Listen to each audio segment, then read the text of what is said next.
भाई मेरे भाजपा समर्थक दोस्त तो काफी खुश हैं भाजपा की इस जीत की हैट्रिक से, जैसे उनकी ही जीत हुई है।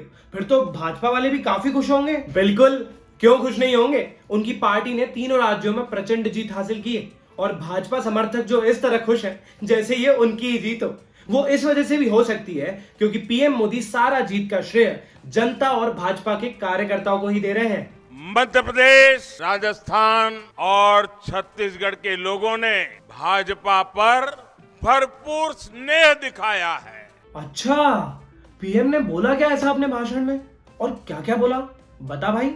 देख, जैसा तूने भी देखा कि मध्य प्रदेश, राजस्थान और छत्तीसगढ़ में जीत से बीजेपी नेता और कार्यकर्ता गदगद हैं। इसी के साथ पार्टी ने 2024 के लोकसभा चुनाव को लेकर लकीर खींच दी। इसकी बानगी प्रधानमंत्री नरेंद्र मोदी के संबोधन में भी दिखी।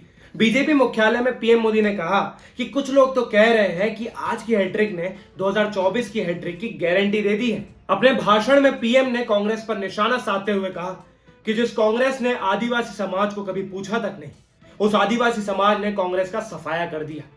और यही भावना आज हमने एमपी, छत्तीसगढ़ और राजस्थान में देखी है। इन राज्यों की आदिवासी सीटों पर कांग्रेस का सूपड़ा साफ हो गया है। आदिवासी समाज आज विकास के लिए आकांक्षी है और उन्हें भरोसा है कि इस आकांक्षों को सिर्फ भाजपा पूरा कर सकती है। मैं हमारे कार्यकर्ताओं की भी सराहना करूंगा। भाजपा और कमल के प्रति आपकी निष्ठा, आपका समर्पण अतुलनीय है।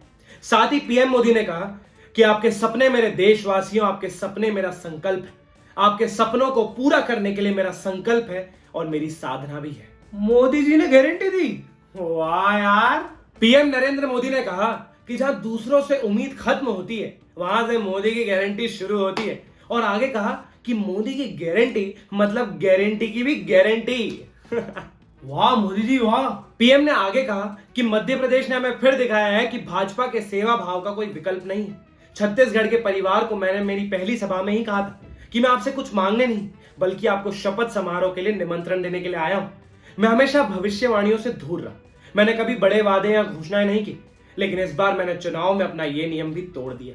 मैंने राजस्थान को लेकर यह भविष्यवाणी की थी कि राजस्थान में कांग्रेस की सरकार लौटकर नहीं आएगी। इंडिया गठबंधन तो बहुत एक्टिव और अश्योर्ड था कि वो विधानसभा में बीजेपी और लोकसभा में मोदी को हरा देंगे, लेकिन वो तो पहले ही फेज में फेल हो गए।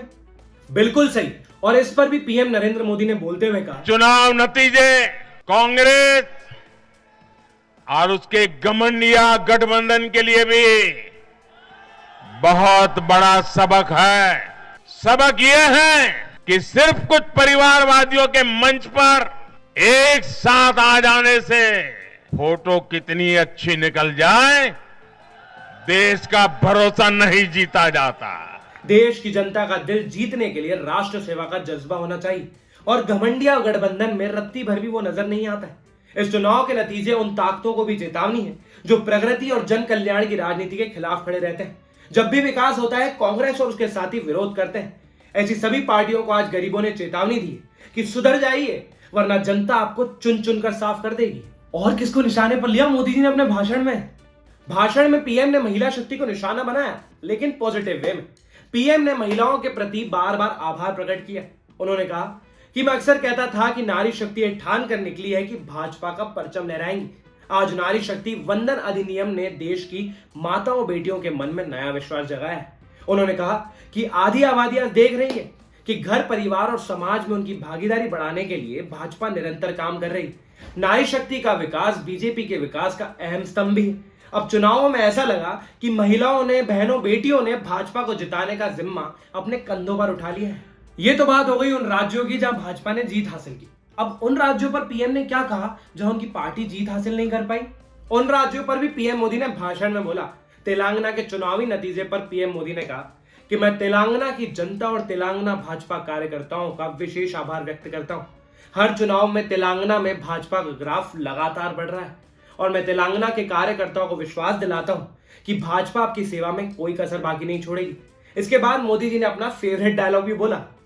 कौन सा? वही जो हर राज्य के लिए बोलते हैं। अब पीएम ने कहा कि मेरा और तेलंगाना का अटूट रिश्ता है जो कभी नहीं टूट सकता। और भाषण खत्म करते करते पीएम ने विरोधी दलों को राय भी दे डाली। आलोचना करने वाले विरोधी राजनीतिक दलों को चेतावनी भरे अंदाज में आगाह करते हुए प्रधानमंत्री मोदी ने कहा कि लोकतंत्र के हित में मेरी कांग्रेस और उसके साथियों को एक और सलाह है कृपया करके ऐसी राजनीति ना करें जो देश विरोधी हो, जो देश को बांटने का, देश को कमजोर करने का काम करे। और फिलहाल इस खबर के लिए इतना ही। अगली बड़ी खबर के लिए बने रहिए इंडिया लीडर चैनल के साथ। तब तक इस वीडियो को लाइक करें, शेयर करें और साथ ही साथ हमारे इंडिया लीडर चैनल को सब्सक्राइब जरूर करें। नमस्ते।